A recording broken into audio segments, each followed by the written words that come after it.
Hello, everybody. Welcome to the class on presentation skills, handling tough audiences as a presenter. Good morning, Arunima. How are you doing? Good morning. We are Doing doing a well. class in the morning after such a long time, right? We It's very typically much end up out of the ordinary for us. Yes, we typically end up shooting these classes late at night where we have no disturbance. So both of us are expecting some disturbance during this class, and I'm especially expecting my son to come raiding the room. So please bear with that if he does that. Okay, so this is a very interesting subject. Like all subjects are interesting, but this is an interesting one as well. Which talks about how to handle tough audiences. And this topic essentially we've divided into two parts. We've divided into how do you go about handling question and answers during presentations, and how do you go about dealing with difficult audience members, right? So these are the two parts in which we've divided this class. um, as you know, as we've discussed in our presentation skills fundamentals, when we talk about presentation skills, we are talking about one to many communication. That's what we're doing essentially. And when we're doing that, when you do that one to many communication, often there are questions that come from the audience, and we need to know how to deal with those questions. And often that audience will consist of difficult audience members, and again we need to equip ourselves to learn how to deal with those difficult audience members. So this is the class that's going to help you do that in a fantastic way. So the first thing that we're going to talk about is handling Q&A. Right now, this is something that we mentioned in our earlier class, but the difference between a speech and a presentation is that a presentation is a conversation which takes place one to many. So, like all two-way interactions and conversations, questions are a part of it. So, this is what most people don't understand when it comes to presentations, that um, a lot of people treat questions in presentations as a disturbance, as a hindrance, as something that's coming in the way of the presentations. And what the first thing that I tell people is questions are an integral part of presentations, because questions are an integral part of any conversation that you'd have with people. So therefore, don't look at them as a problem, hindrance, or something that's coming in the way of it. Look at it as an integral part of it. The other thing that I talk about very often is to say that if you make a presentation and you don't get any questions, that means one of two things. Often that means that your audience is absolutely not interested in what you're saying. They have no interest in it, so they're not asking you any questions. Or the second thing that it could mean is that the topic that you're talking about is not that important to your audience. They don't care about it. And I don't think both those things are something that you want as a presenter. You want to be, talk about stuff that is important to you, to the people, to the organization, and you want people to be interested in what you're talking about. The worst outcome is when they absolutely don't care about what you're talking about. Okay, and if handled well, Q&A is a great way to connect with your audience as individuals and as a group, right? So that's true. If you do a great job with Q&A, your presentation automatically goes in the super hit category. So that's the reason why this is important. Now, in this section, we've broken this up into these five parts, which is preparing for Q&A, general tips for Q&A. We have a lot of general tips for you, which are very important.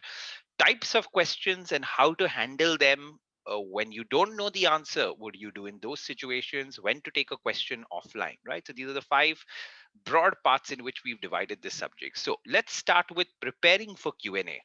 Now, a few of these things we have discussed in our class on how to deal with nervousness, where we spoke about how to prepare well. But while preparing your presentations, always account for and set time aside for Q&A, right? So that's the first thing that you need to do. Set time aside for it, because Q&A is going to happen if you're talking about anything which is worthy of being discussed. Now, this is the thing that we need to do in terms of preparing well, which is make a written list of potential questions per slide and prepare answers to them. as far as the potential questions are concerned, please make a written list. The answers to that you may or may not put down in writing, but at least you need to mentally prepare for what you're going to say and how you're going to say it. And this will help you sometimes even alter your presentations, because if you know a question is going to come up for sure from the audience, maybe what you want to do is you want to integrate that in your presentation content itself. So making this written list of questions helps you prepare for Q&A, and it also helps you sometimes make the changes that are required to your presentation. One of the big fears that people have while presenting is what questions may come up. So the more prepared you are for questions, the lesser nervous you are going to get when you go and present, right? So that's another rule to keep in mind to lower your nervousness and increase your confidence while presenting. And of course, ask a trusted colleague to go through the presentation and come up with questions. So tell a trusted colleague who you can share that information with, tell him what the objective of your presentation is, tell him who the audience is, and then run him through the presentation, and tell him to come with potential questions of what will happen. And that is so damn useful for people, right? Because having a fresh set of eyes look at your email sometimes, look at your presentation sometimes, brings up so many things that you, as being part or involved in that subject, can't see. And that's where an outsider's eye or a fresh eye can really help you come up with those questions, right? So that's what you do in terms of preparing for your Q&A, right? Now this is an exercise that you have right off the bat. Okay, use one of your existing business presentations for this exercise. If you don't have an existing business presentation, use any one of the presentations created for your previous live coaching sessions, right? And we're talking about the presentations that you are creating here for the presentation skills topics. Or look at your existing business presentation. Now go back to that presentation and come up with a written list per slide. That's what you need to do, right? Per slide, a written list of all the potential questions that can come up, right? And then mentally think of what answers you're going to give. And what we want you to do is, of course, pause the lecture here, do this exercise immediately right now, or possibly you can do it at the end of this class, right? We leave that up to your discretion, but then you need to take that back to your coaching class, your life coaching session with your coach, and then you need to discuss it with them, saying that, okay, this was the presentation, and this was on slide one, these were all the questions that I thought of. On slide two, these are all the questions that I thought of, so on and so forth, right? And I'm sure just doing this exercise will make you feel so much more prepared with that presentation, and will increase your confidence in it, right? So do it now or do it at the end of this class, but please take this back to your live coaching session. Now, during Q&A, these are a lot of general tips that are very, very interesting. Okay, now the first one is, at the start of the presentation, make it clear when you will be taking questions, as you go along or at the end, right? So these are two ways in which this is the actually the first thing that you should do almost while introducing the topic that you're going to present, which is make it clear at what point you're going to take questions. So a lot of people make it clear that my presentation has got 5 broad sections, and at the end of each and every one of these sections, I will take questions or I will invite questions. So try not to ask questions in the middle. That's what they're indicating through it, right? That I will take questions at the end of each and every section. If you have a smaller presentation, you can just tell the audience that it's a small presentation. Therefore, I will take questions at the end of the presentation, right? Because there's not that much scope, there's not those many sections in it. So I'll take it at the end. Now, while your audience may not necessarily adhere to this exactly as they're supposed to, where they'll wait to ask questions at the end of the section, at least you've created a sense of order during that presentation by making the, in a way, ground rules of Q&A clear to them, right? So I would insist that you do that for sure in every presentation, by telling them that there are 6 sections. At the end of each and every section, I am going to take questions connected to it. Of course, questions will come in the middle, and you may have to deal with them, but that sets some decorum, right? Now, At the end of your presentation invite question, it's a good idea to recap your key points and then encourage questions. This gives your audience some time to think, right? So of course you have invited questions at the end of each and every section, where you stop and you ask them saying, okay, do you have any questions? And then you move on to the next thing. But it's especially good idea to ask people at the end of the presentation again and give them a little more time, saying, okay, I'm done with my presentation. Take 30 seconds or take a minute or so and actually think of all the questions that you have. Maybe you have some comments on it. So take that 30 seconds or 1 minute out, actually think about this topic and ask me the questions connected to it, right? And very often this is a small little suggestion which is not been put down by us. But if Q&A goes into, if you're the kind of person that likes to stand and present, like we've said in our presentation fundamentals, whether you want to stand or present or sit and present is a personal preference. It depends largely on the size of the audience. But if you're somebody who's standing and presenting, while Q&A, you can sit down and make it more a discussion, right? So often that makes people more comfortable so that you can do that. But at the end of the presentation, invite questions, give your audience a little bit of time, 30 seconds to 1 minute, to actually think up questions or comments, and ask you those questions, right? That makes you a really mature presenter, almost coming across like a leader of sorts when you do that, right? Make sure you come across as approachable, friendly, and interested in your audience and their questions, right? That's something that you need to do largely through your body language.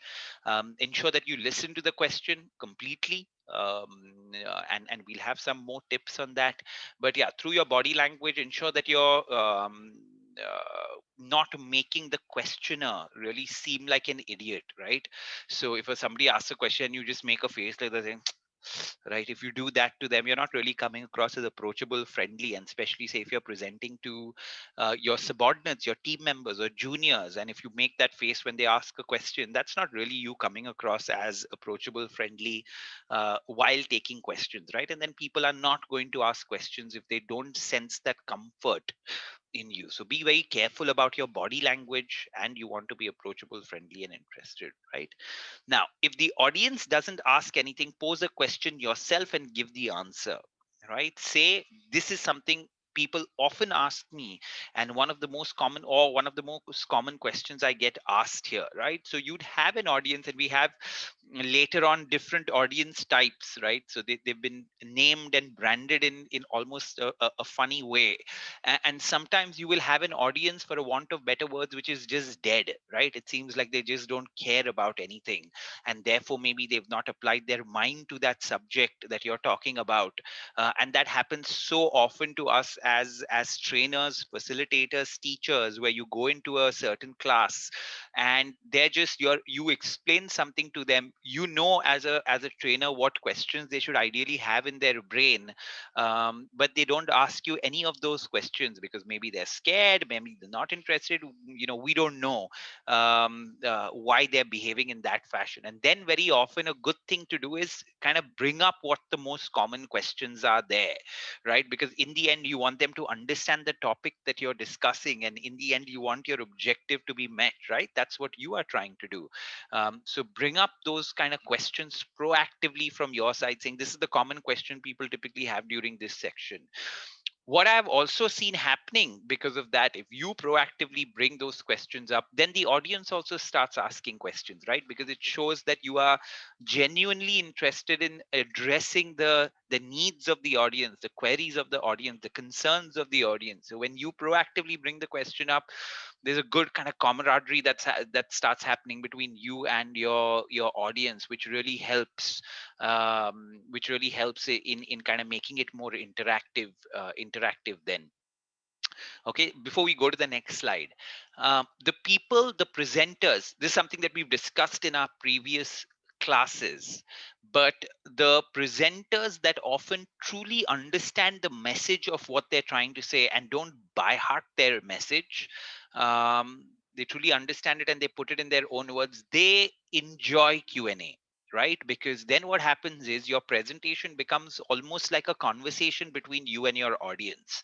Sure, you're there to articulate a certain point of view, but you don't want it to be one way traffic. You want that kind of interaction between people to be there in the right measure. You often don't want it to be too much of interaction and unruly interaction, which will also tell you how you can control and what you can go about doing. But people that really understand their message and deliver a presentation enjoy Q&A, invite Q&A, they want more of it. And people that often just by heart a message and somehow they just want to get through the presentation, they treat Q&A like it's some distraction because it throws them off guard, because they don't truly understand their message, right? So you can really know what category you are in just based on this one parameter, right? So therefore you can invite Q&A, if you can invite post questions yourself and give answers to them if your audience is not very interactive and they don't ask it, right? Now, even if you know the question, let the questioner complete what he or she has to say. This is a good practice. I often make this mistake where because we get so much of Q&A, and I often don't, because I know what questions are going to be there. So sometimes even before the questioner finishes the question, I kind of jump in, which is a very bad practice, right? I need to keep reminding myself not to do it. But yeah, that's the rule, and that's the way to do it, where you don't really interrupt the questioner. You let him complete what he's trying to say. Right now, there is one um, kind of, it's not exception, yeah, it is actually exception to the rule. A lot of times you will find people in the audience that aren't very good communicators, they aren't very precise communicators. And because they're not precise communicators, they can't answer, they can't ask questions in a precise way, right? So they'll go on and on and on and on, with a certain question. They'll give a lot of background information which is not required for that question, or they'll make a whole lot of commentary around that question before asking it, but basically they're not getting to the point, and in that case the point is the question. In that case, if you have understood what the question is, although they are going round and round, if you have understood what the question is, a good thing to do is politely interrupt the person, saying, hello, Mr. Kamat. I'm really sorry to interrupt you, but what you're essentially trying to ask is this, right? Am I right about that? And if he says, yeah, I'm right about this. So he says, great, sir, I'm sorry to interrupt, but let me try to answer that question for you, right? So politely interrupt a person who can't get to the point, and after you politely interrupt him, uh, reconfirm what the question is in your mind. Don't start answering the question unless you reconfirm the question, because again, that could cause a lot of confusion with you. Of course, all of y'all need to use your common sense while y'all listen to such things. Let's assume that it's your CEO or your super duper boss that's a part of it, and he is asking a question and he's not getting to the point. Maybe you'd want to just stand there and not interrupt him and just listen to him, right?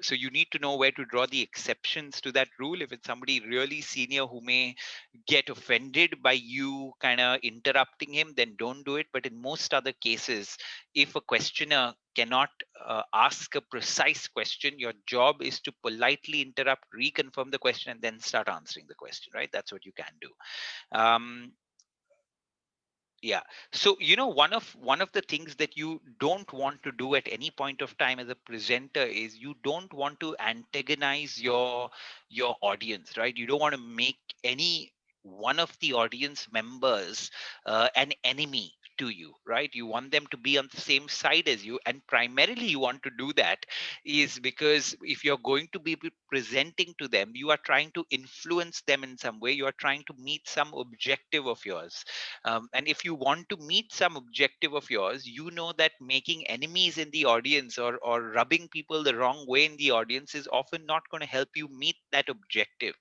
that is there. So don't make them enemies. Don't make them look stupid. Don't even insult people. And so many people are ultra sensitive to things, right? So you want to be careful there as a presenter while handling Q&A. So that's the broad kind of rule to keep in mind, of as far as possible, do not try to antagonize anyone, do not try to create enemies, because you need the audience on your side. Okay. Now, if the audience is large, repeat the question to ensure everybody in the audience has heard it, right? So yeah, that's again an important point, especially if you have a large audience where mics are not circulated amongst the audience to ask questions, right? And that's often the case. So then somebody will ask a question, maybe the person behind hasn't heard it. So your job as a presenter is to kind of say that question over the mic so everybody has heard it and then start answering it, right? So that works especially with large audiences. Pause before answering a question, right? And this again, I need to train so many presenters on this because most of us are so wary of any kind of silence when you are on stage or when you're presenting, right? Even a little bit of silence makes us comfortable and we think the audience is feeling uncomfortable, but often that's not the case. So if an important question comes up, it's okay to tell the audience that hey, this is a very interesting question, give me a minute, let me think, right? And literally say, give me a minute, let me think. And you can look in the air if you want to and think of the answer that you're going to give them. You do not need to give them an answer in real time, that as soon as the person has asked it, the answer needs to kind of be at your mouth and you need to be giving it, right? Because I'm assuming when you're making a presentation, you are dealing with important, sometimes complex business issues. And if a question comes up which has not been anticipated by you, it's very nice if you kind of give it a little bit of thought before you open your mouth, because your communication is likely to be better, your answer is likely to be much more well thought through, your answer is likely to be much better structured. So on so many aspects, just taking that a pause before answering to start with, and sometimes just asking your audience, saying, give me a minute, let me think, and you actually take the time to think and then give an answer, I can assure you that your audience will appreciate that far more than you giving a rubbish answer off the cuff, right? So there are two elements to this. One is, take a little bit of pause before you answer, even if you know the answer to it.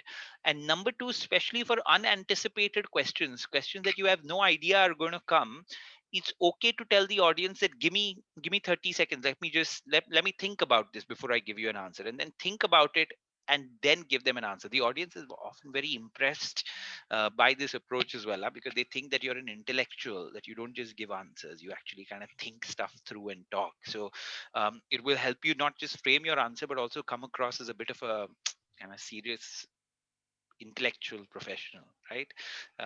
So the image is good as well. Yes, Arunima Kamat. For this point, I think I want to just sort of reiterate two things that we've already Yeah, discussed. yeah, One being in our previous session where we yeah, said that a presentation is not a performance, but it's communication. yeah, And I think the main mistake a lot of people make is they believe when you go on stage to present or whenever you're making a presentation, you have to be perfect. yeah, And I don't think anyone has set that expectation, because yeah, ultimately we're all humans, and just when you and I talk, yeah, and the way we take pauses yeah. when we're having a conversation, it's exactly the same thing. The only difference is that you're communicating to multiple people, Correct, right? correct. So, like you said, if you were to ask me a question, I would say, okay, let me just think about it. I need to do the same thing when I'm in front of multiple people, and no one's gonna over there think that, oh, she's taking time to think about it. I don't think people really have that mindset. So the premise to a lot of the points, especially on the next slide, is that you don't have to be perfect, and you can take that moment to be human. Say that I need time to think about it, or say that this needs some thought, because yeah, I think that premise has to be really strongly ingrained, and that was again a turning point for me to Yeah. kind of to realize that this is just a conversation, this is just plain communication, and the only difference is that I'm talking to multiple people instead of just the one or two people that I usually talk to. Correct. I'm just going to digress slightly because you made such a nice point, Arunima. Uh, Understand where this kind of mindset of a presentation as a performance comes into in our brains, right? Number one, it comes in our brains because when we used to be in school and college, every time we were in more often than not, when we were in front of an audience, it would be as a part of a drama, Right. or poetry reciting, or something Elocution. that was actually a performance in a way, right? A drama is a performance, right? You need to Right. rehearse. It's a totally different ball game. Even that poetry and whatever you're going in a way is a performance that you're putting in. So when you're putting in that, so every time you're in front of an audience, that is something that comes to your mind. Then we see so many of our political leaders actually Correct. go up and make speeches like it's a performance, right? And that's because they have probably 25 years of practice, like I gave Modi's example of doing that every day. So they've gotten to a level of competence where they can actually make a speech into a performance, right? And we are seeing Correct. those people on TV all the time, so we're like, oh, it needs to be a performance.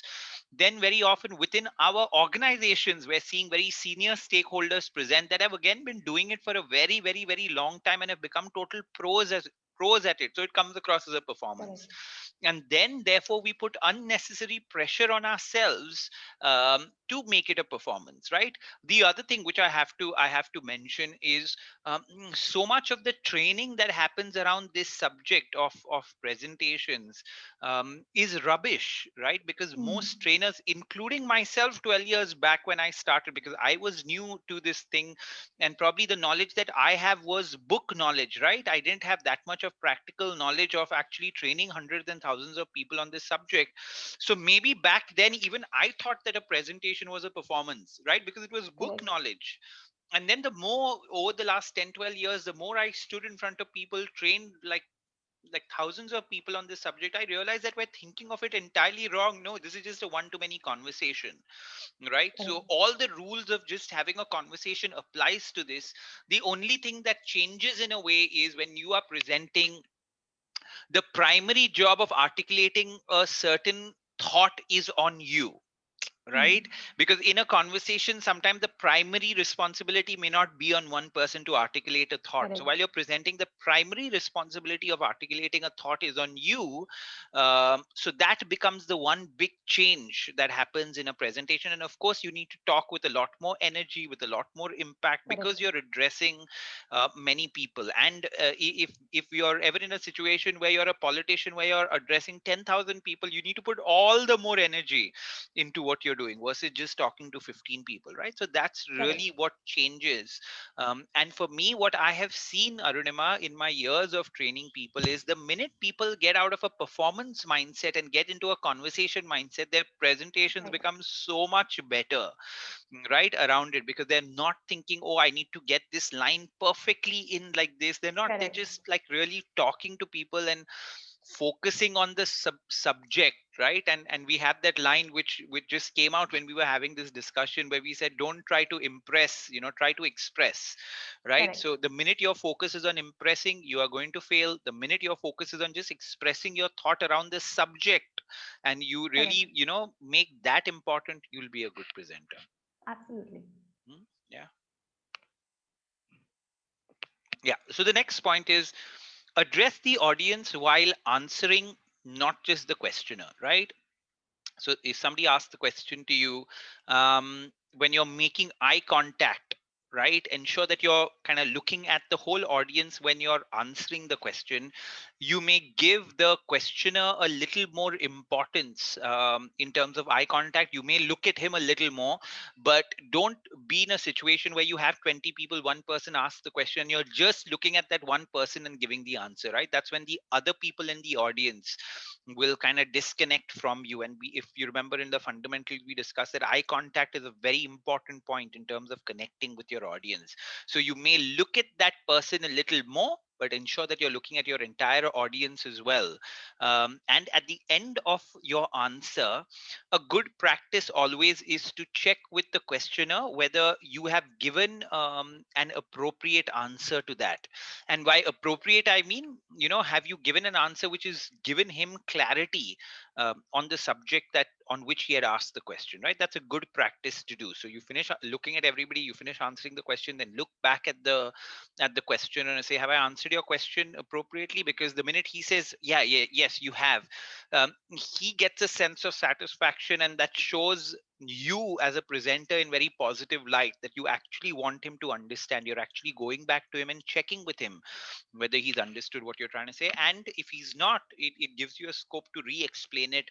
Or if you think that you've done a really good job in explaining it but he's still not understood it, you may not want to repeat your entire answer again. So at that point of time, if he says no, I've not understood it, you may say, cool, let's take this conversation offline, let's finish this presentation, and then let's have a discussion on this thing with you, if he says that he's not understood it, right?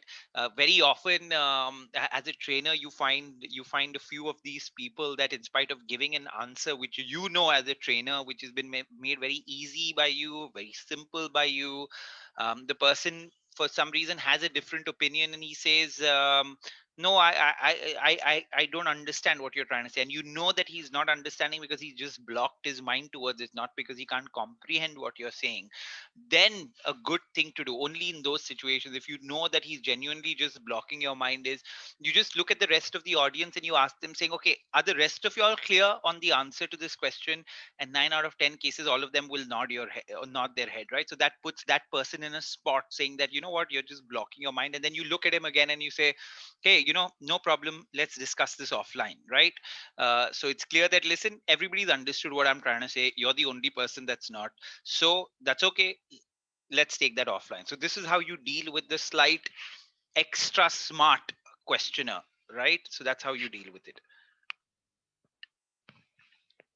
Okay, and the last one, never make a questioner feel stupid for asking a question, no matter how basic it is. This is especially true when it comes to your team members, or junior members, or relatively new members of the organization that may have questions. If you make them look stupid about their question by with your body language, with what you say, uh, a lot of people often say, if somebody asks a question, they say, hey, you should have known this right by now. You can use that only in, like, the rarest of rare situations, where if somebody doesn't even know the basic information, you may use that in that case. um, but in most other cases, if a person asks a question, you don't want to make him look stupid. And the reason why you don't want to do that is you want to encourage them to ask questions, and if the minute you start doing it, there'll be a total stop of questions. So in the rarest of rare cases, you can say, you should have known that. Don't do that otherwise, right? That won't make your sessions interactive. Don't dismiss a question as unimportant, right? Because it may be unimportant to you, but it's definitely not unimportant to the audience. Okay, now this one is a very, very, very important one, my friends. This one is very, very important. If you're asked a broad question, make it specific and then answer, right? Now, more often than not, this is where Q&A goes haywire. It goes all over the place, and people don't do this part well, right? Now, often, people unintentionally ask you very broad questions. It's unintentional. And then if you give answers to very broad questions, it takes up a lot of unnecessary time of the audience, and it also looks stupid when you tend to do that. Now, let me give you an example. Um, if, say, I am doing a class on business communication, and one of the topics that I discuss there is the McKinsey pyramid model of communication that all of you all have been through. So you know what this topic is about. And at the end of the day, if I ask the audience, saying, okay, tell me, what questions do you have about what we did today? Very often people will unintentionally ask a very broad question, like they'll say, sir, can you explain that McKinsey pyramid model of communication again? I'm not clear on it. Right now, if I have to explain McKinsey pyramid model of communication to him again, it's going to take 2 hours of my time, right? So I can't give a 2 hour answer to something that I've finished and taken 2 hours for. But that's often not what he's asking, although he may be kind of wording it like that. What he wants to know is something in that McKinsey pyramid model. So what I need to do as a presenter is I need to ask him, I need to question the questioner. and get a specific question, right? So I need to say, what exactly in McKenzie pyramid model of communication have you not understood? So then he'll probably say, I didn't understand that objective part. I'll say, okay, what in that objective part did you not understand? Yeah, then he could probably say, you said something on the lines of what actions the other person, so that part.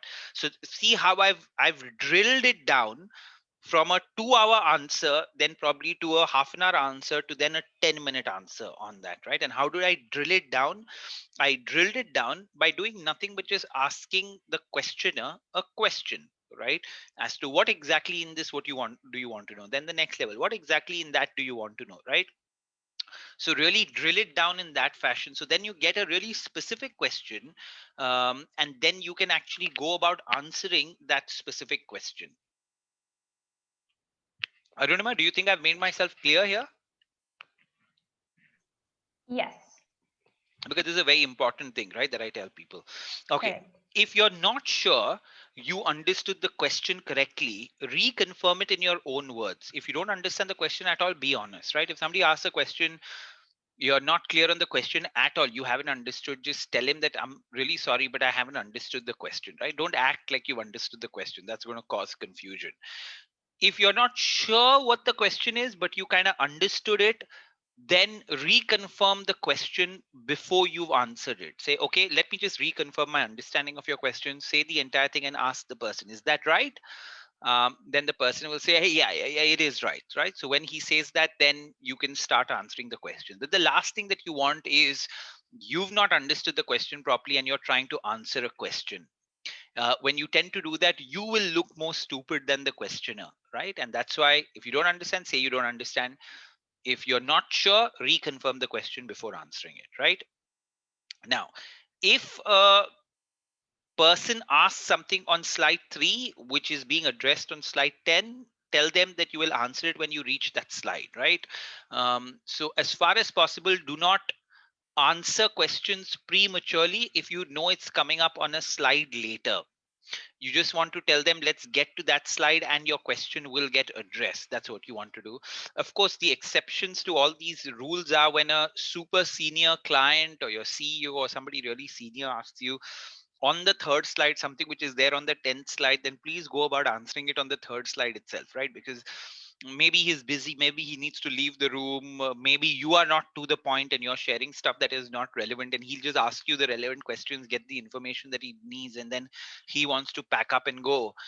So in that cases, kind of be tactful enough to answer the question. Don't say, I learned in my presentation skills class that you're not supposed to answer questions there, right? So don't do that. Okay, now I have a couple of kind of other points that I'd like to share before we get into types of questions, right? So this is actually for people that have really got to some kind of maturity, some kind of competence while presenting, right? So those people can really do that. There's a very nice thought that says, if you don't like the question, answer to the question that you would have liked, right? If you don't like the question, answer to the question that you would have liked, right? Now, what does that mean? You will see that expert politicians do this almost every day on the TV debates, and politicians that are even better, they can do this even during one-on-one interviews, right? And they do it like almost brilliantly, where you don't even understand that in a way they're changing the topic totally, right? So very often, a good example, and you should watch this interview for you to know exactly how it can be done. So of course all of us know that Modi is a kind of excellent communicator, and truth be told, if you watch Modi kind of even answering interviews, in most cases he does that with a kind of fair amount of confidence, and so do a lot of different politicians who have been trained on that, right? So so I remember, I think Arnab Goswami or one of these people were asking questions to Modi, and when he asked that question, Modi literally ended up saying to him, he said to him, Arnab, I know that you're asking this question, but actually, you know what your question should be? Your question should be this, and then this is the answer to that question. What? So he literally, it was almost like a joke, and people didn't realize that he literally tells the journalist, saying the question that you asked shouldn't be your question, this should be your question, and now let me give you an answer to that question that I have made up, right? And it's been done so smoothly that the audience kind of gets distracted by it, right? In most of your TV debates that happen every night, you see what politicians will often do when they want to distract the audience in a way, or they want to answer the question that they have in their mind. The journalist will ask a question, and the kind of politician will say, you know what, to answer this question I need to take you back to 1947.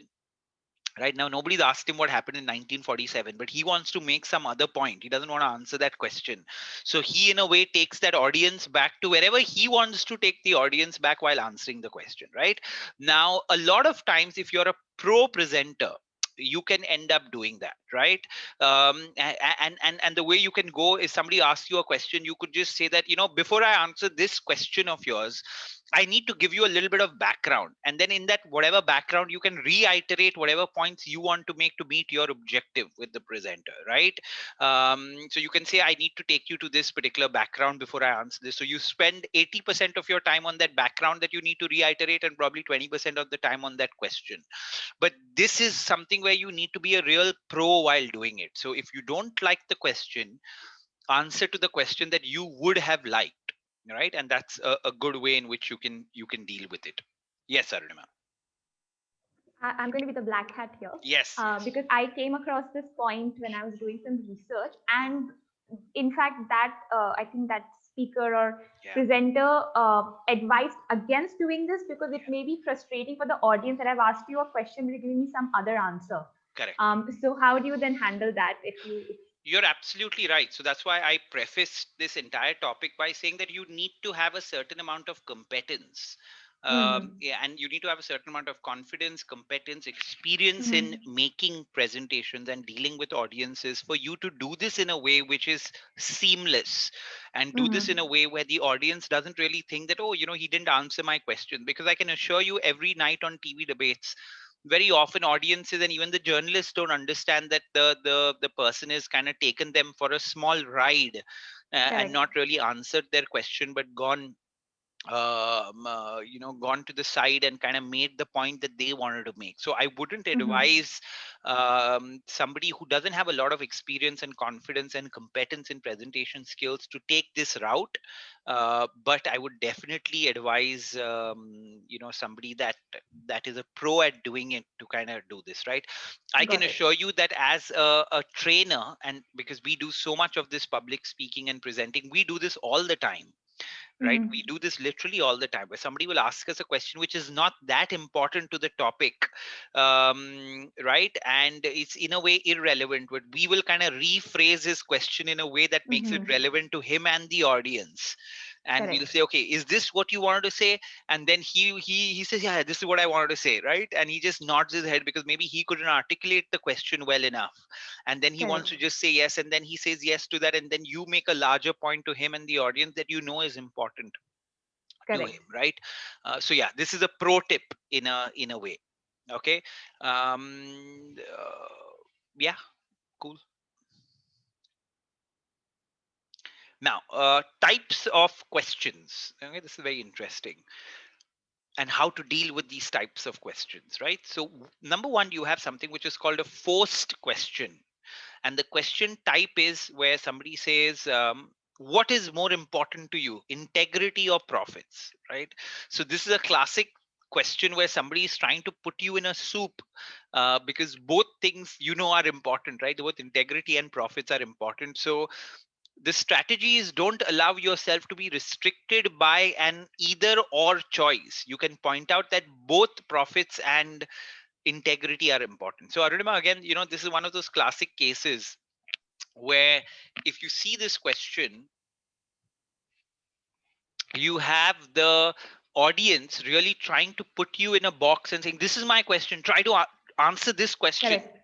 And what your strategy here is not to fall into that trap of saying, okay, just because you asked me and given me two choices doesn't mean that me as a presenter I'm going to answer it, because if I say any one of these two things, it's going to land me in some kind of a soup. So you can be very Correct. comfortable in a way deflecting it in a smart way, where you can point out that both these things are important. You are forcing me into Hmm. giving you one answer, but I don't need to get forced into answering a Correct. question in the way you framed it, right? What if, so when they give you like an A versus B choice, could Yeah, your answer be option C, which was not even in that boundary? You absolutely. could, you say that it's actually not neither of these, it's this one. So you're Absolutely. basically not limited by the choices that have been given to you by the questioner. Absolutely. So that is again another way of dealing with the first choice questions, right? Correct. Where you're saying it's not A or B. So if I were asked this question, if somebody asked me what is more important to you, integrity or profits, what I would say is integrity with profits, right? So I Hmm. would give a kind of tongue in cheek answer where I'm basically saying both. So I'll say integrity with profits, or profits with Correct. integrity, right? It's not a either or answer. And then I can imagine the audience like chuckling slightly and saying, oh, that's a tongue in cheek, a fun answer to give, because you've not let the Correct. person kind of, so you've created your own C in a way. Or again, Correct. you could just not have, you could say not integrity and profit and just give another, you could say something like stakeholder value, right? And kind of you given an answer Correct. C to that, which is not a part of it. But the reason why we need to be aware of the forced choices, because a lot of us, when people asked us a choice question, we fall into this logic of saying, oh, I need to give one of these two answers, and you don't need to from today, right? So Correct. just know this. Okay. Okay, now secondly, hypothetical questions. If earnings fall by 6% or more, will you take actions, right? And again, if there is anything which is, whenever a question starts with assume, if, you can refuse to speculate. Don't get pulled into a question that you don't want to answer. Okay. So that is something which is very, very important. It's very strange. Yesterday I wasn't a part of a presentation, but I was doing like a fairly important conference call with some five people, and one of the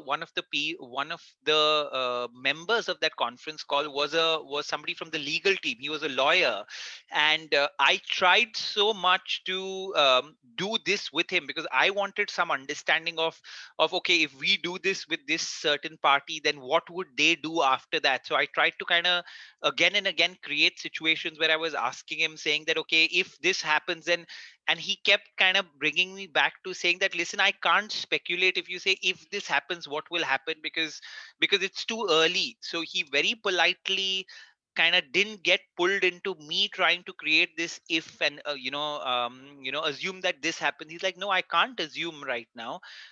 After we take this step, let's see what they do, and only after they do, because there are many ways in which they can respond, and I can't predict what ways in which they will respond, and when they respond to that, I'll be able to tell you what the next step is, right? So don't get pulled into a question that you don't want to answer.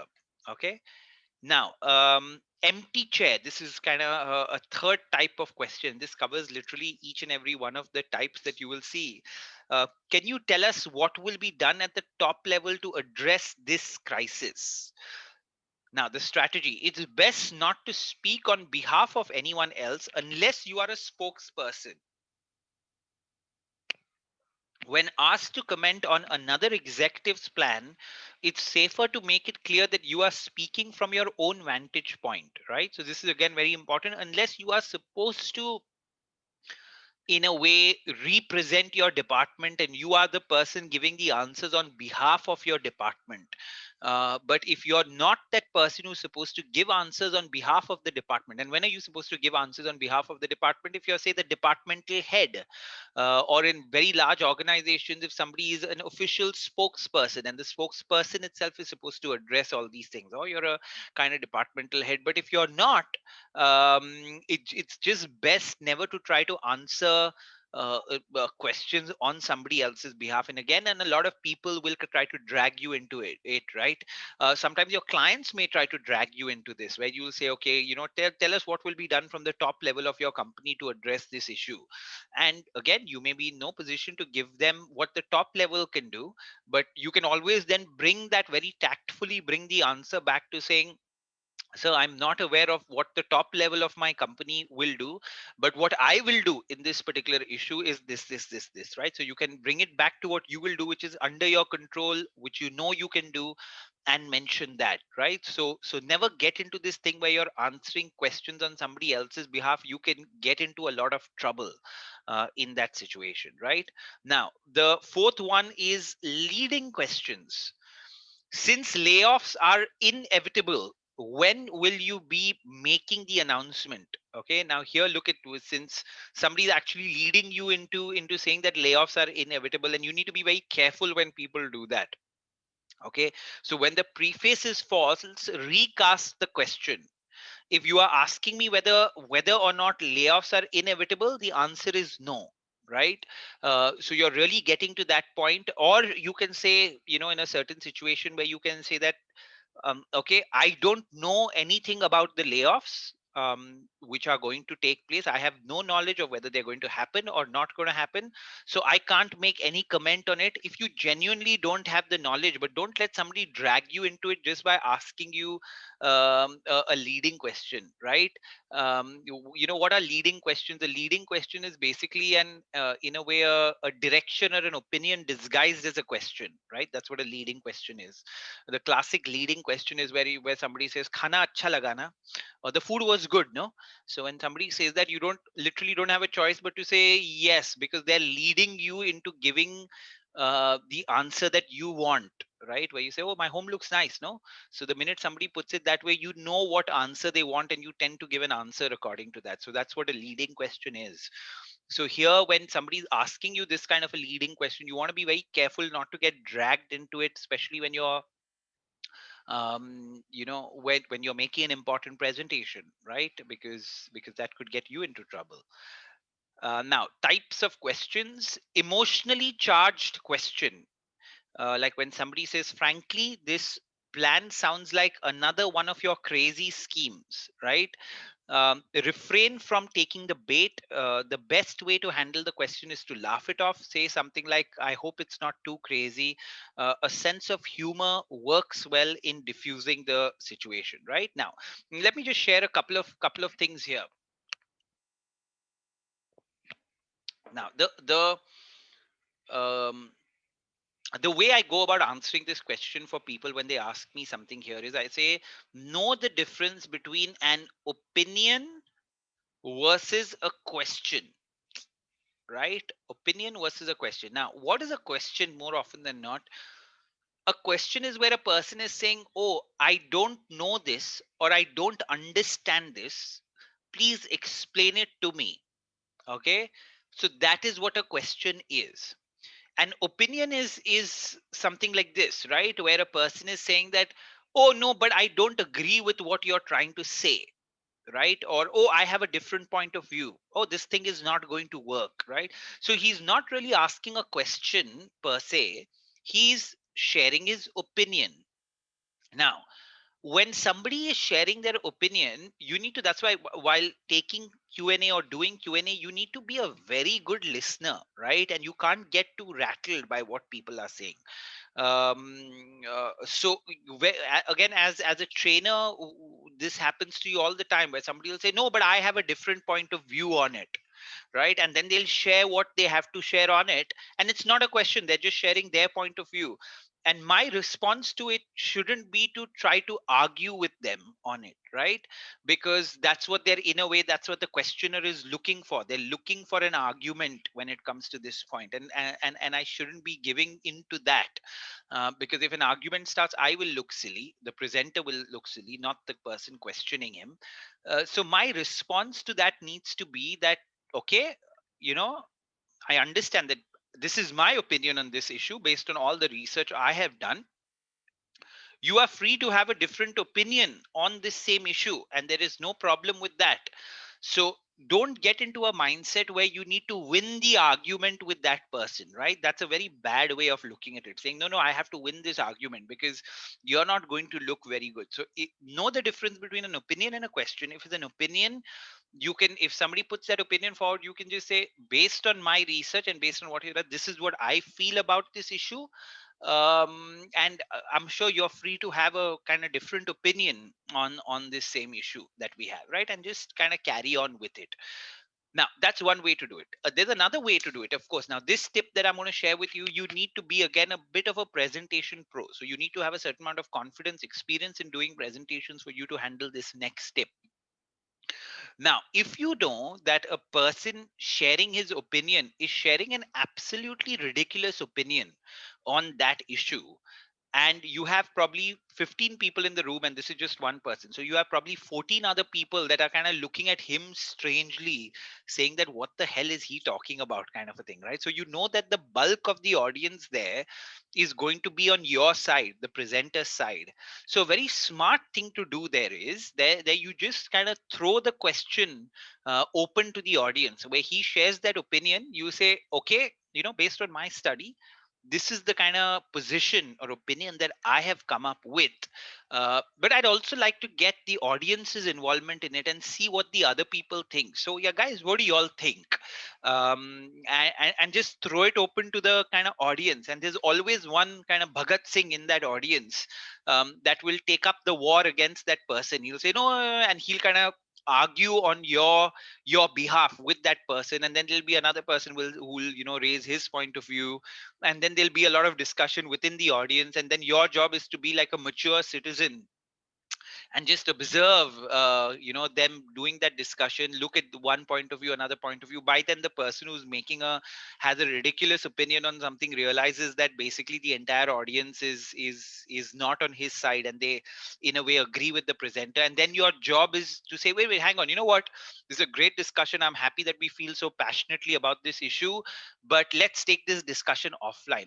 Koi nahi aayega, nobody is that interested, right? So you just say, let's take this discussion offline, and you move with the point. But by then that person is understood that the point that he was trying to make, nobody even in the audience is in agreement with that, right? Now, in the off chance if you do that and the entire audience is in agreement with the person who raised the differing opinion in the audience, it is your job to eat humble pie, right? It's your job to say, oh, I see that the vast majority of the opinion on this on this issue is not what I'm saying, right? The vast majority of you all have a differing opinion on it, and then eat humble pie and be respectful of collective wisdom in a way, right? And say that, okay, I have made a note of your differing opinion on it, I'm going to relook at this issue since a vast majority of you all feel that we should look at it differently, and I will get back to you by this time frame on what our position is on it, right? So don't, beyond the point, if you know that your entire audience has a different opinion than you, collective wisdom means something, right? So you don't want to just argue it out like that. Tell them that you're going to give it some thought. Actually go back and give it some thought, and then get back to the audience, right? So that's the kind of smart, mature way to deal with it. And of course, I'm sure y'all are smart enough to know that y'all are going to be in different situations in front of different audiences while making a presentation, and I can't predict exactly what you need to do in all situations. These are general rules, right? So it's like the young man knows the rule, the wise man knows the exception, right? So I'm sure most of y'all on that side are wise men and women, so who will know the exception to this rule, and will know how to probably deal with the situation differently. But in most cases, kind of emotionally charged questions are so know how to deal with them, but know the difference between an opinion and a question. If somebody's just sharing their opinion, again, you can deal with it tactfully by saying that this is your opinion, this is my opinion, great, let's move on with that. If you feel that the entire audience is on your side as far as that, and it's a ridiculous opinion, you can invite the opinion of the audience, let people kind of discuss it amongst themselves, then pause it, take it offline, right? And the second thing, of course, you can do only when you're a pro at presenting. Okay. Okay, so yeah, that's what you can do. Now, when you don't know the answer, now what are you supposed to do, right? When you don't need to have an answer to every question. So that's the kind of first rule to remember, because if you feel that you need to know the answer to every question, that itself will make you nervous. Neither are you God nor are you Google, right? So you don't need to have every answer to everything. Okay, so always start by, more often than not, not just when you don't know the answer, but always try to start your answers by appreciating the questioner in some way, right? Because that ends up encouraging the questioner and the audience to ask questions. So, like my habit always before I answer a question is, if it's a good question, I'll always say, "This is a very good question." If it's a different kind of question, I'll say, "You know what? This is a different question. This is an interesting question." So, I will always preface my answer by saying something like that, or I'll at least thank the audience or thank that audience member for asking that question, right? So, do it not just when you don't know the answer, but in almost all situations. Okay, now so this tip, I'll get back to this tip later in terms of what you need to do, but first we'll go to this question, this answer, right?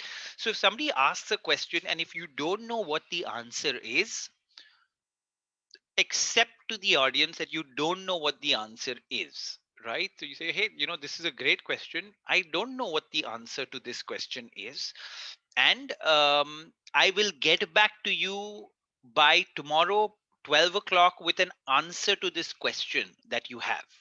And give them a very specific time. That always helps, by saying, "I'll get back to you by tomorrow end of the day by 6 o'clock with an answer to this question, but I don't know the answer to the question." And immediately while you're there, ensure that you make a note right there, so it shows a certain amount of seriousness to the questioner, saying that you have kind of made a note of the question and you're going to get back to him, and please get back to him the next day, right? Because you don't want to be making claims in open forums and then not adhere to that claim. You will start losing your credibility. So make a note of it and tell him. So if you don't know the answer, tell him you don't know the answer. Now, you could have another situation where somebody asks you a question, um, and it could be a question, say, on a certain number, right? So, oh, what were your, what was your growth rate last year during this month or this quarter, right? And maybe you don't have the question because it's a very specific and numeric question where you need to give a numeric answer, but you may have a vague kind of recollection of it. So the way to then answer the question is to tell the person that, it's a great question. I don't have that data with me right now, so I can't give you a definitive answer. But from what I remember, this is what that growth rate is, but I will have to still check and get back to you because it is a specific figure, right? So you can always preface your answer by telling the person that, to the best of my recollection, this is the figure that I have, but I'll still have to reconfirm that with you, right? If you have a vague idea. Okay. Now, again, you can use a very similar technique as that when somebody asks you a question where you have the answer, but you're still not 100% sure because you've never thought about that issue before. And this is the first time somebody's posed the question and you're thinking about that issue before. You have an answer, but it may not necessarily be the best answer to that thing because you've never thought of that issue before. At that point of time, your job is to tell that questioner again, saying that, this is a great question. I have not thought about this issue before. And take a pause and kind of think about it and say, okay, now let me kind of share my opinion on it as of now, right? And then maybe I'll research it further and get back to you. Is my opinion as of now on this thing is, because you asked me this for the first time, is this is what I these are the three things that I would do around it, but maybe there is a fourth thing and maybe there is a fifth thing as well that needs to be done around this, which I'm not sure of. But off the top of my head, and this is the line to use, off the top of my head, these are the three things that come to my mind. However, I'm going to look into it further and see whether there is a fourth or fifth thing that needs to be added to this topic, right? So that's the way you need to answer questions that you don't have any idea about, question that you have an idea about but it may not be the complete answer. In third case, where you may vaguely recollect what the answer is, but you're still not sure about it. So therefore, in The second and third case, you need to preface it by saying, you know what, this is off the top of my head. You know what, this is the answer, but I'm still going to have to recheck it. And when you don't know the answer at all, please just say you don't know the answer. Now, you know why it's important to say that you don't know something when you don't know something? Because more often than not, if you're going to make up something on the spot in front of an audience, the audience is very good at reading body language. You may think that you're doing an excellent job of lying to them, but the audience is good at reading body language. So they're going to know that you don't know what you're talking about, or you're making up stuff, and you kind of give that through your some clues that you'll give them. And then what the audience will do, they'll try to drill you down further by asking follow-up questions, where at some point or the other, basically you're going to get caught with your pants down, right? So that's what's going to happen. At some point or the other, you will get caught like that, right? So you don't want to get to that stage where they ask you follow-up questions and then you're blank about it. Okay. Now, the second thing why you want to say I don't know when you don't know is, remember that while you may think saying I don't know is embarrassing, but lying in front of them or giving them false information will create a trust and credibility issue between you and your audience. And even the stuff that you're saying that you're sure of, they won't take that seriously, because in business settings, in the end, whether you're dealing with your internal stakeholders, your boss, your subordinates, external clients, vendors, it doesn't matter which stakeholder you're dealing with. Trust between people is of huge importance, right? Because the minute somebody stops trusting you, doing business with those people becomes very difficult and impossible. So just to save yourself the embarrassment in a way, and there's no need to feel embarrassment, but just to save yourself of the embarrassment sometimes, if you start lying to your audience, you're going to create bigger issues for yourself, and those are the credible issues that are there, right? um, Now, put the question out to the rest of the audience. Is again something that a lot of trainers do, by the way. Now, if you're in kind of some kind of profession where you can do that, like if you are a teacher trainer, then this could work. If somebody asks you a question, you want to frame what your answer is. So before you have the time, you say, okay, that's a great kind of question. I want to see what answers the audience kind of has to this question, right? Let's get the audience's answers. And you throw the question back to the audience. If the audience is not answering it, see, if you're the trainer, the teacher, the facilitator, or a senior, sometimes you can do that there. You can literally point out towards people, right? You can say that, okay, Arunima, what do you think about this? Aishwarya, what do you think about this? Sanjeevni, and they'll say something or the other. And by then you can frame the answer in your head, or you've got a lot of ideas from the audience as to what the answer could be, right? So this is again something that teachers, trainers can do, seniors can do. Again, if you're a presentation pro and you can possibly pull this off, yeah, you can probably pull it off by doing it, but you need to be fairly confident to do it. Yes, black hat, Arunima. Not a black hat. I Yeah. want to share an example. Yes. So the second point I have actually used when we have internal presentations at work better. So we have Mhm. something called coach-a-thon where we teach concepts to each other. Yeah. And often what happens is we have our master trainers attending Yeah. the coach-a-thons on occasion. So Yeah. if it's a topic where if it's a newer topic where often I may not be prepared with an answer, Yeah. I would then sort of seek the help Yeah. of those master trainers attending. So I would sort Yeah. of put it out to the audience saying that if there's again, same way that this, if someone else wants to answer this Yeah.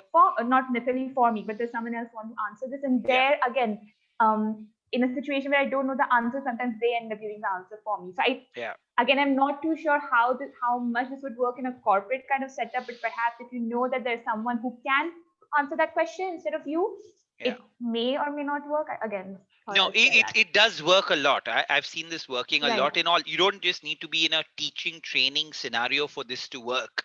So somebody could ask you a question like, okay, what do you think our strategy should be for the next year, right? Now that's a very big Correct. question, and you may not have thought of the answer to that specific question. You can say, that's a great question. Come on, let's you guys are on the ground, right, doing this stuff. So let's kind of understand what Correct. you think the strategy should be of next year, and then you just ask like people the question, then people will start answering, discussing. They'll give you some time to frame your question. You'll get a lot of ideas. Correct. You in I don't think we're covering this in the communication coaching program, but the best way to generate ideas is when other ideas come into your brain, right? When you're exposed to other ideas. So the minute you get exposed to what people are saying around that issue, automatically your thoughts get framed Correct. around it. So that's how you're using your audience in a way to do that. So it can work in all Correct. situations. You just need to be confident enough to do it Right. in that way, right? So that's why it's slightly a pro tip in a way. Okay. Now, when to take questions offline? Number one, if the question is not concerned or related to the topic at hand, take it offline. So, for example, it's like if you're discussing geography and somebody asks a question on biology, however important that question on biology may be, that's not the right forum to ask that question. So, you say, great question on biology, but today we're discussing geography. So, let's discuss this offline, right? 9 out of 10 cases, nobody comes offline. Everybody's in a hurry to go home or get to their next meeting, right? So that's what you can do. Of course, the exception to this one is when your CEO or a super senior asks a question which is on biology, and if you know the answer, give him the answer on biology, right? So draw the exception for super senior clients and senior stakeholders in your organization, because in a lot of cases they may in some case be connecting one aspect of biology to the geography, right? That's why it's important for them to know that thing that even you may not realize. So then if you know the answer, please answer it, right? Now if the audience member asks more than two follow-up questions, take your discussion offline, right? What does this mean? um, Somebody asked you a question, you gave an answer to it, then they asked you the second follow-up question connected to that, you gave an answer to it. Now, after that, when they ask a third question on that issue, as far as possible, tell them, come on, this is a great question. Again, I want to have a longer discussion with you, but let's take this offline, right? Because sometimes that question could be something specific to that person, and it may not be something which is related to the rest of the audience. And you don't want to take that much of the audience's time. And you also want to give other people in the audience a chance to ask questions as well, right? Because so they feel that they have done it too. So one question answer, the second question answer, if there's a third question, take it offline, right? Now if you need more time to answer a question, you can take the questioner, you can ask the questioner to connect with you offline, right? So again, if it is something which is a question which is asked which is going to take a long answer, right, where there's absolutely no short answer to that question, you can tell him that, listen, the question that you asked, even if you tried to make it specific, right, like I asked you a broad question, you questioned the question and made it a specific one, even in that case, if the question is too long to answer, you can tell him that you can take it offline, right? So those are some of the things that you can do. Okay, now since this is a fairly long section, stop or pause the lecture right now and think of your 3 to 5 big takeaways from the section on Q&A, right? And ensure that your takeaways in are in the form of specific and implementable action points that you're gonna put into action. Okay. Yes, Arunima, do you have any questions on questions? No, none. I've asked all my questions. You asked all your questions. Okay. Now let me try to think if I think there is anything else that needs to be covered. I think okay, just to kind of end this topic, um,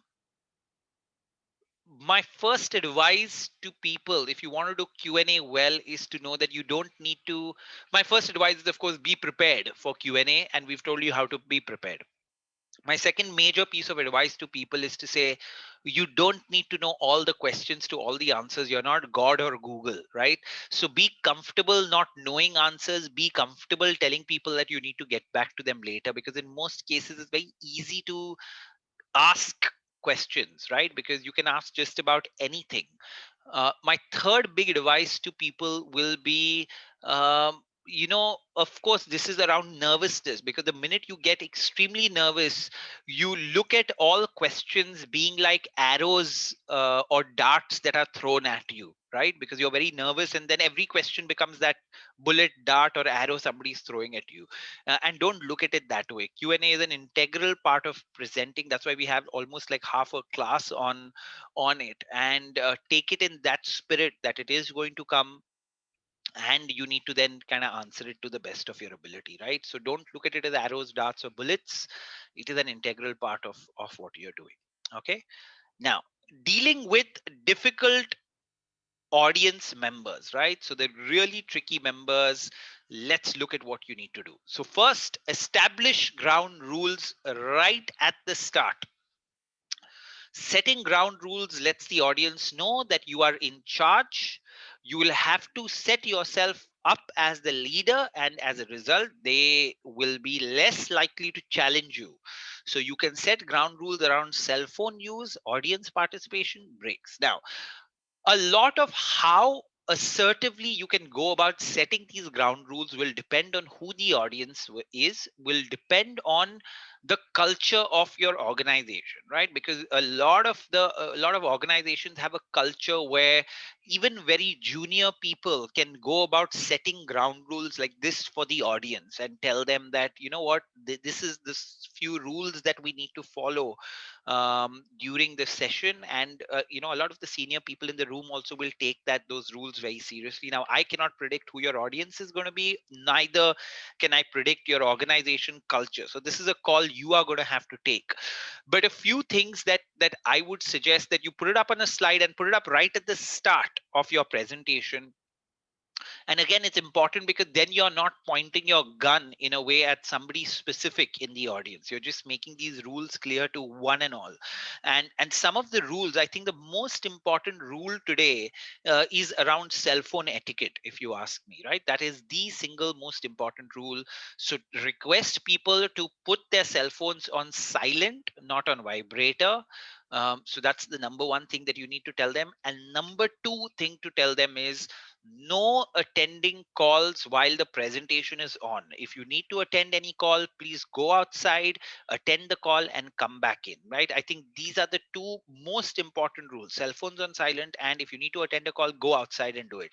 And in my opinion, irrespective of your organizational culture, or irrespective of who's there in the room, you can do that. I think the only exception that you can draw to that is if you're at the client, if you're making a presentation to your clients, it's not in good taste to kind of set rules for your clients where you're making presentations. Of course, if you have a great rapport with them, you've been working with those clients for years, maybe you can do it, right? So that's again a call that you need to take. But it's very important to make those two rules clear, because those are the biggest distractions. And the worst kind of, it's absolutely disrespectful for anybody in the audience to do that to start with, is to pick up a call during a presentation, right? That's an absolutely disrespectful thing to do. But I myself have seen so many people do that even in a training session, in spite of me making the rules and regulations clear, right? So people sometimes don't have basic manners or etiquette. You'll find those characters as well. But the best you can do is to kind of make the rules around cell phone clear. And of course, the audience participation is largely something that we've discussed, which is when can you ask questions, right? That's not really a rule, but that's a guideline in a way that you're giving them. But and breaks, in case of a long presentation, you can tell them that, okay, this discussion is going to go on for 3 hours. We're starting at 9:30 right now.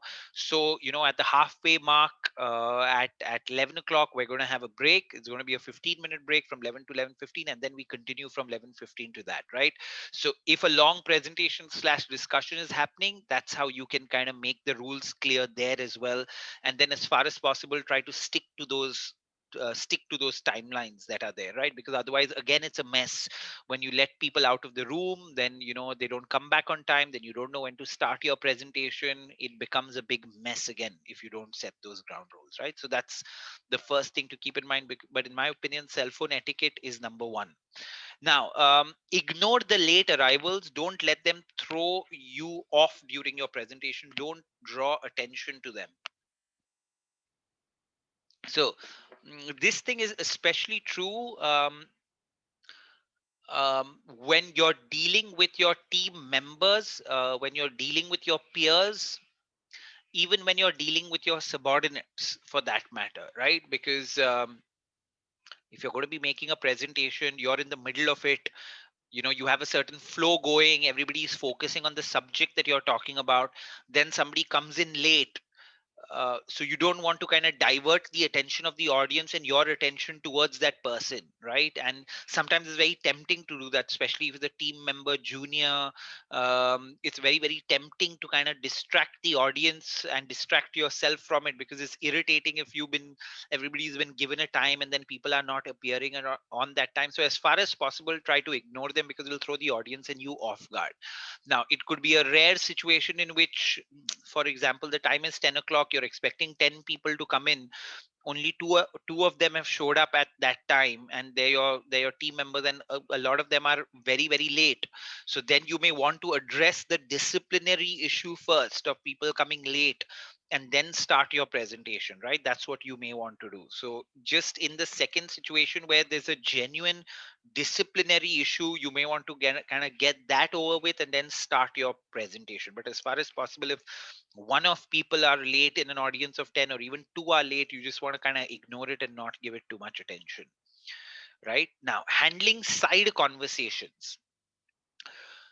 If there is a little kind of side conversation taking place, now what is side conversation? You are presenting and two people from the audience are kind of chatting. Right? Now, if it's a small side chat that they have, you just try to ignore it. Right? Don't pay too much of attention to that small slight chat that may be happening.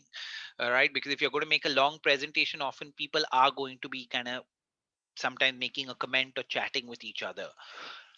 If the conversation continues for a longish period of time, and what I would consider a longish period of time is anything more than 15 to 20 seconds, if that conversation continues, it could get distracting for you as a presenter.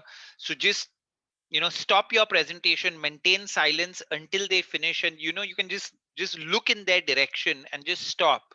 So then it becomes clear to the two of them and the rest of the audience that you have stopped because of those two people. Right? Now, depending on who it is, how much of a firm stare you give them depends on who the audience is. Right? But you can also do that with relatively senior people, where if they're side chatting and that's distracting, you just stop for a minute, and then it'll be clear to everybody that they're doing it, and just kind of politely look in their direction, and I think they'll get the point more often than not when that's happening, right? Now, if the same set of two people continue doing this, right, continue doing the side chats through the presentation, at that point of time, you may have to just stop your presentation and just request the two of them by saying that, hey, I'm really sorry, but you guys chatting is distracting my flow. So if possible, either excuse yourselves from this presentation, or you all can have this chat later. So at some point of time, if you have a difficult audience, it becomes pertinent that you kind of tackle that issue head on by just telling them that is becoming distracting for you. Right? Sometimes just that pausing, you can do that once, but if they do that again, you can't pause. Right? At that point of time, you may have to address it head on. um, Now, even before addressing it head on, a good thing to do is, after the first kind of stare silence that you give them, look in their direction. Hopefully they get the point by then. If they do it again, then a good thing to do is, hey, you can say, if it's Aishwarya, hi Aishwarya, do you have a question that you'd like to ask, or a certain, have I not made myself clear on a certain thing? So very politely ask the kind of two people involved, saying that, is there a point of view that you'd like to share, or is there a question that you have? Because genuinely, very often what happens is that your audience has a small question and they feel that they can't ask the presenter that question, so they ask the person sitting right next to them the question, right? And that's actually not a that's a stupid thing to do. You should just ask the presenter. But very often people feel awkward to ask the presenter because they think it's a small question. So the reason why they're having that side chat could be a genuine kind of interest in the subject, but they're not addressing it in the right fashion. or they could be kind of making a comment on the thing that you're discussing, right, and discussing their opinion on it. So in either way, you want to invite them to share their question or point of view, to you and the rest of the audience, right? You want to do that, and sometimes just doing that puts them in their place in a way, or encourages them to kind of talk to the audience at large and not just the person sitting next to them, right? So these are the kind of broad ways in which you handle the side conversations that happen. Okay, now be prepared to be cut off, and especially when you're kind of dealing with senior stakeholders, right? People that have very limited time, both at your internal end and at your clients, and sometimes that they can cut you off at any point and say, hey, you know what, I need to go, I need to leave the meeting, so can you summarize your presentation for me, right? And at that point of time, like we have discussed in the past, what you need to be in the McKenzie pyramid model, you need to be clear on what your objective is, and then you need to say you have 3 points, 1 2 3.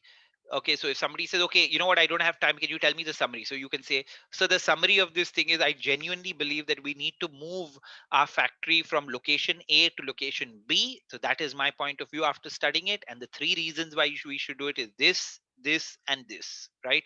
And you're not really getting into the details of the rest of the thing, right? So if you use the McKenzie pyramid model to create your content, it'll be very easy for you if you're cut off to kind of know that these are my three main points connected to it. So you don't fear being cut off, or you're not lost when somebody tells you, give me a quick summary of it. Again, I've said this in the past. If you know your subject well, and if you know how to structure it according to the McKenzie, you can give somebody a short story of something, you can give somebody a detailed story of something, and that's a true sign of you knowing that subject well and knowing how to communicate well, where you can tell them the short story, you can tell them the detailed story depending on the situation and the audience that you have, right? So be prepared to be cut off and have at least this part ready with you. Now, dealing with different types,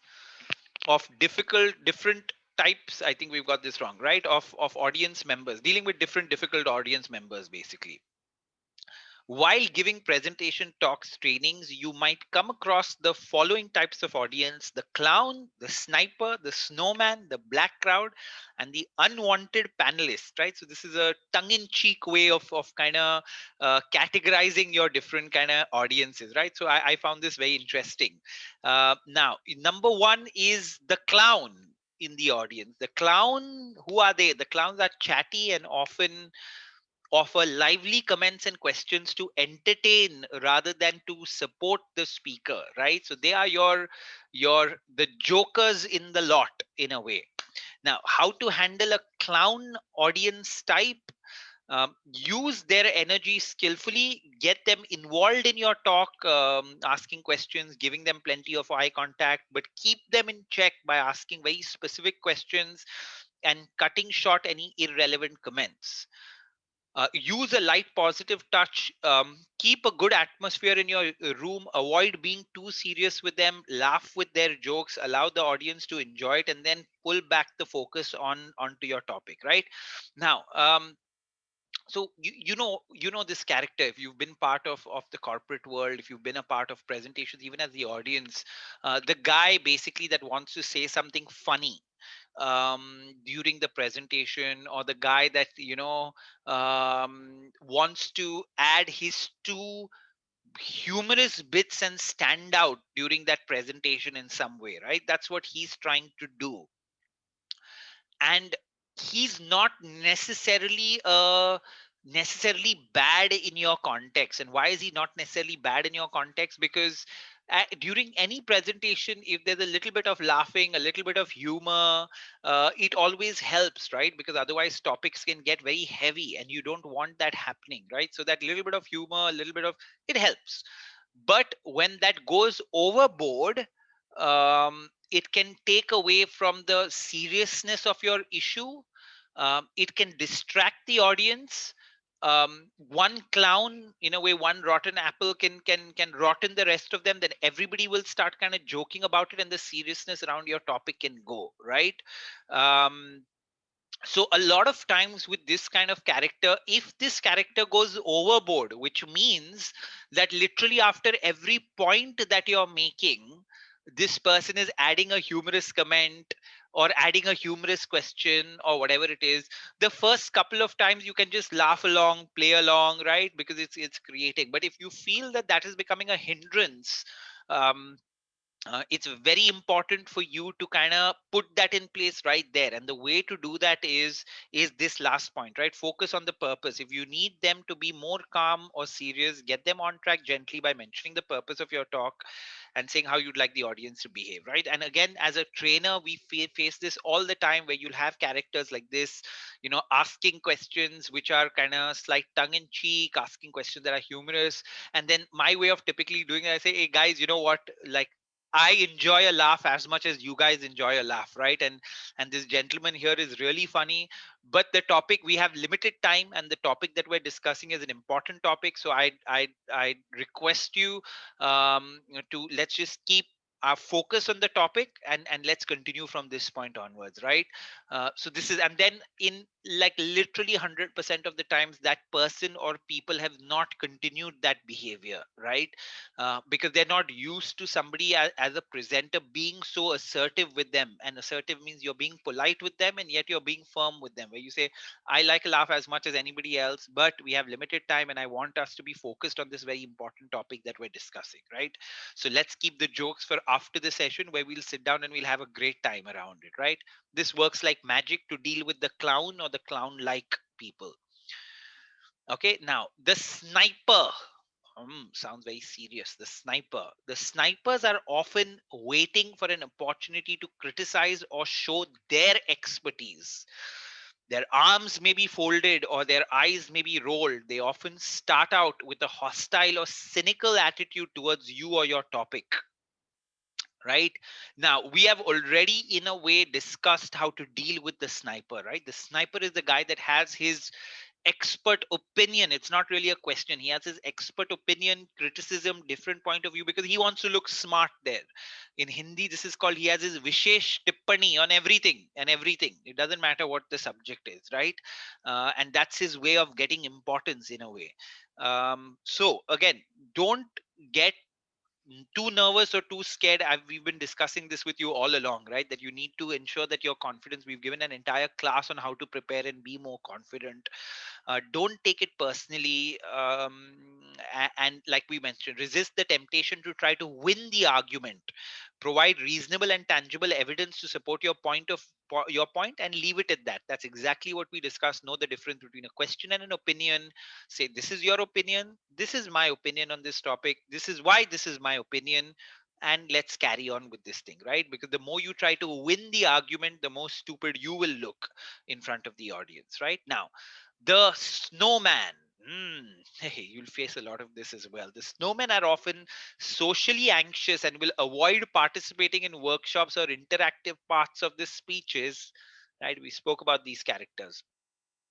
How to handle this snowman audience type. Don't assume you won't get too much immediate feedback from a room full of snowmen, but it doesn't mean they're not enjoying what you are saying. Don't be put off by how quiet they are.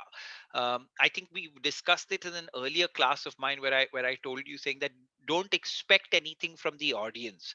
Don't read too much into the audience's body language, because that's one of the worst things that you can do. When you expect the audience to nod their head, where you expect the audience to say, yeah, be participative, seem like they're really interested, you're not going to get that. You're going to get, more often than not, these kind of difficult audiences.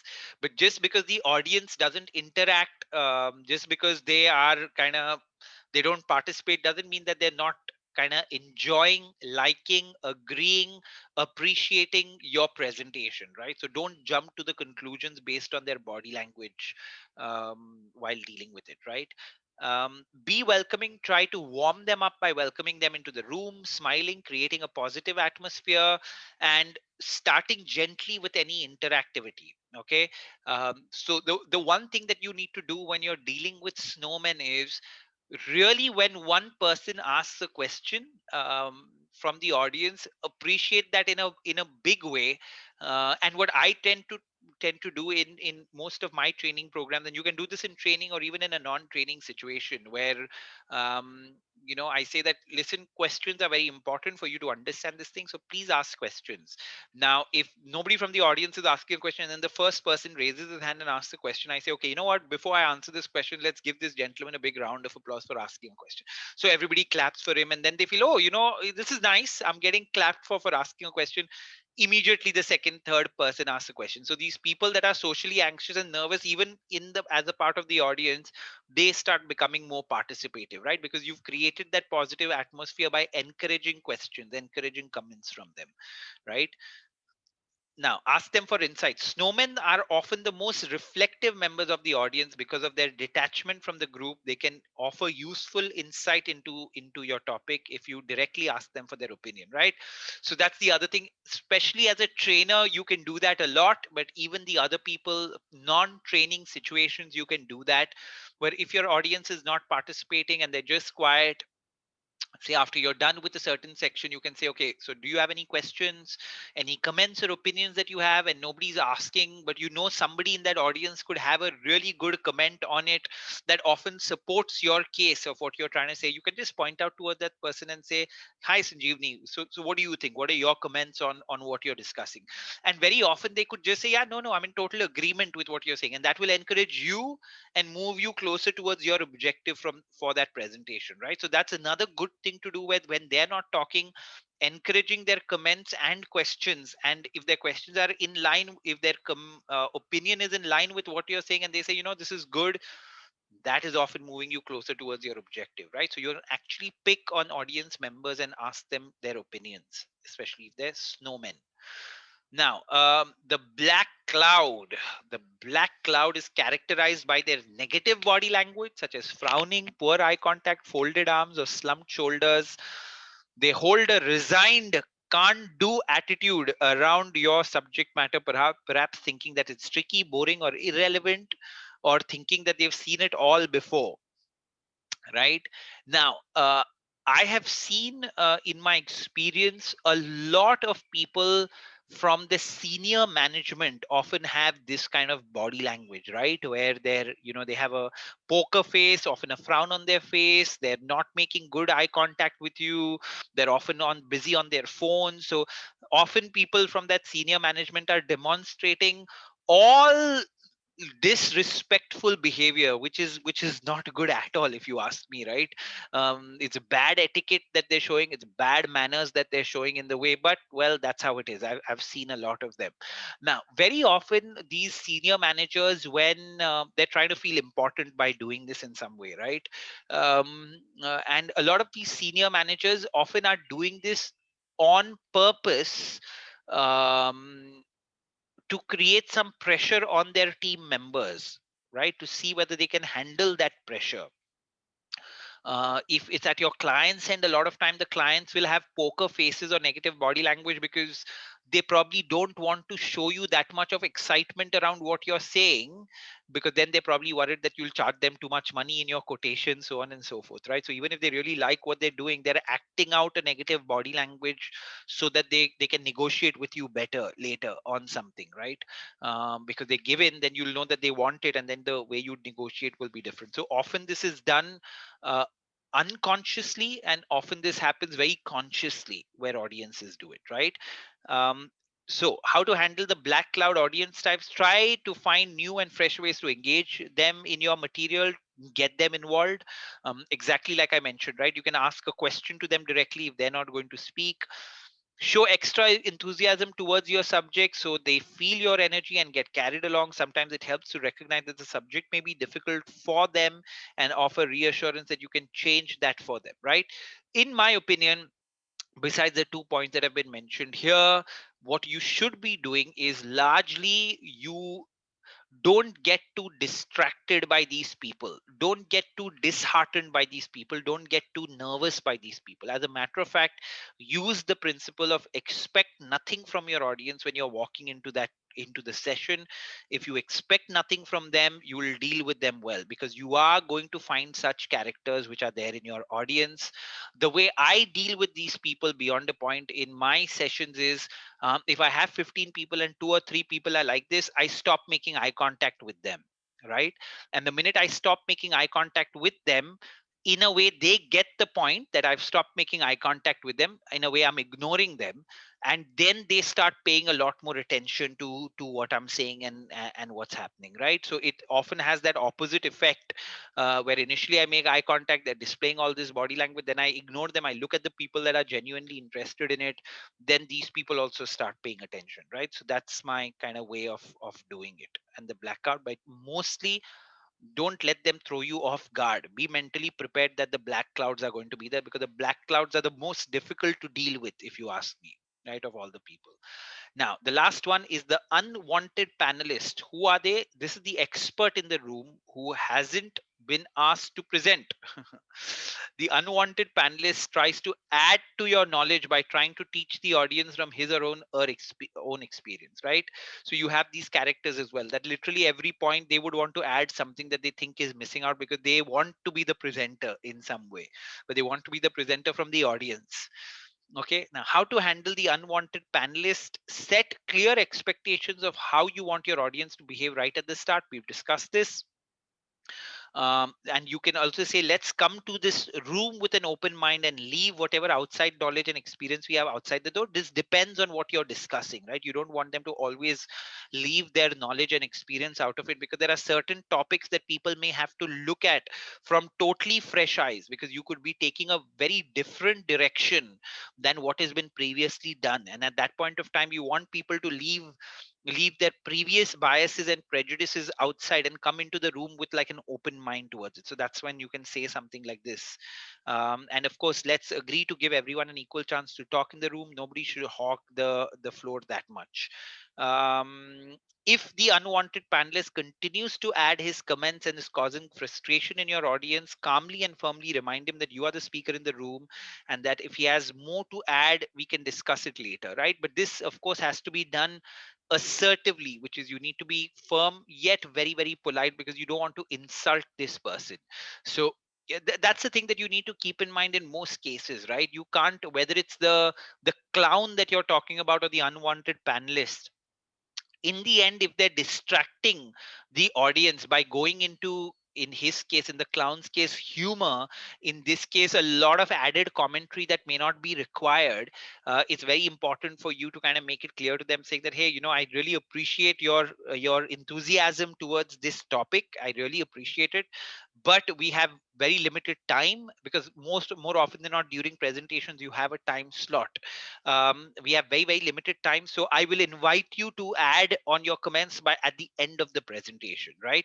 So you still not shut him down totally. You said that because of time I don't want to get into you adding comments for everything, but when the presentation ends, I would really want you to add a few comments there, because there his comments will be still controlled in a way, right, as against doing this for every point. So that's the polite way in which you can handle that situation, always citing time as a factor for it, right?